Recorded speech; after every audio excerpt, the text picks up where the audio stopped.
si ishte mundur 24-2010 nuk u realizua dot rrëzimi i pushtetit politik e Hoxhës. Kjo është pyetje që unë e kisha përgatitur. Sepse shteti shqiptar fillimisht punoi me Jugosllavinë dhe veçanërisht pasaj me Rusinë, ndërtoi dhe organizoi në mënyrë të shkëlqyer shërbimin e fshehtë të zbulimit politik dhe zbulimit ushtarak, dy drejtori qendrore. Drejtoria e zbulimit politik i quhet Drejtoria e Tretë e Ministrisë Mbrojtësme, u vendosë u instaluan Ministrinë e Punëve të Jashtme. Ndërsa Drejtoria e zbulimit ushtarak në Pallatin e Brigadave në varësi të Ministrisë së Mbrojtjes.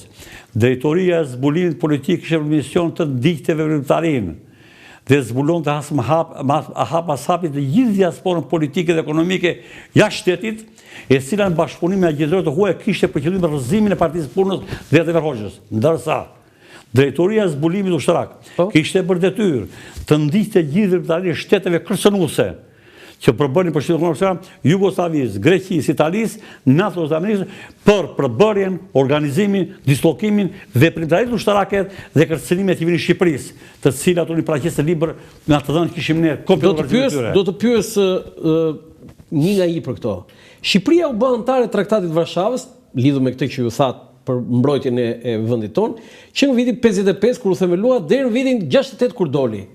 Çfarë roli pati vendi ynë gjatë kësaj kohe që ishte antar dhe çfarë ndodhi në momentin kur Shqipëria u largua?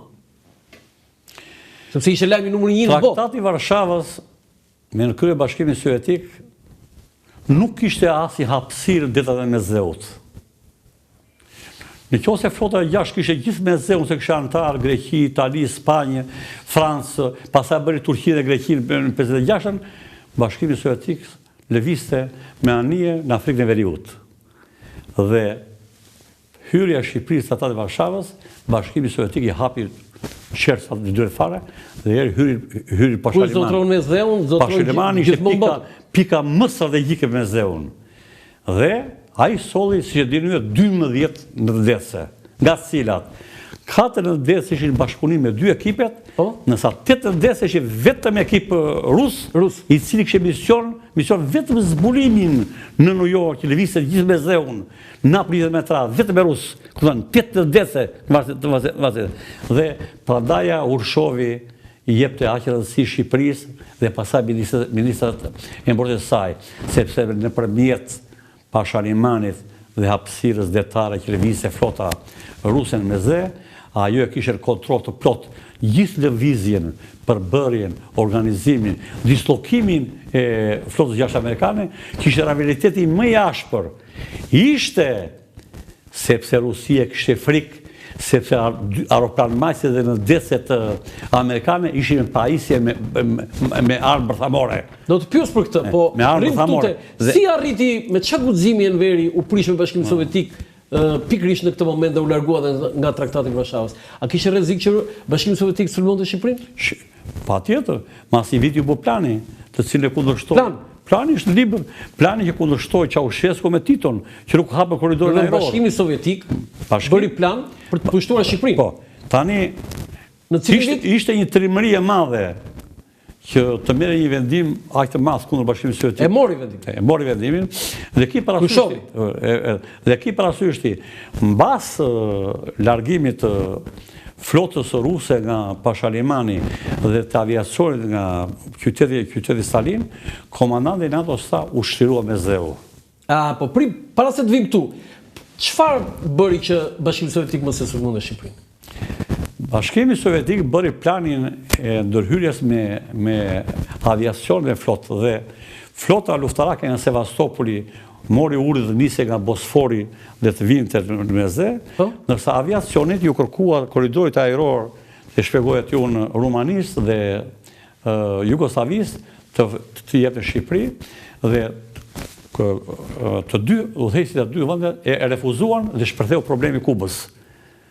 Dhe këtu në ndihmoi Kuba? Po, shpërtheu se Amerika të me Kubën për plasë problemet e... Po, ja të ishe gati lufta bërthamore. Dhe pasaj problemi u ndërprek. Dhe të shpjot e libri, një general rus që ka mbuluar Ballkanin ka bërë librin për këtë, e shpjegon komplet planin që është në arshivat e Ministrisë Mbrojtjes të Bashkimit Sovjetik, plani ushtarak për pushimin e Shqipërisë. Në cilin vit edhe një 50? Në vitin 62. 62, më fal. Qofse Bashkimi Sovjetik do pushtonte Shqipërinë, çfarë ndodhte? Natyrisht do kishte konflikte botërore me NATO, sepse NATO ishte tepër e shqetësuar, sepse hyrja e Bashkimit Sovjetik duke pushtuar Shqipërinë i krijonte probleme të mëdha shumë me zleun verior, kur Shqipëria kishte zënë pozicionin e një vendi neutral dhe ndante lidhjen me perëndimin.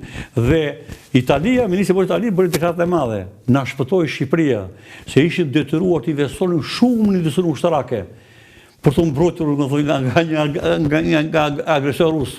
Këto flasin dokumentat, flasin rezultate. Tani e kuptova qartë unë se si isha shumë i qartë, që pse në enciklopedinë amerikane, kur është indeksi atje shkronja komunizëm, shkruan vetëm Shqipëria u largua nga Traktati i Varshavës. Ai që kryesorja. Sepse ajo paska qenë krye.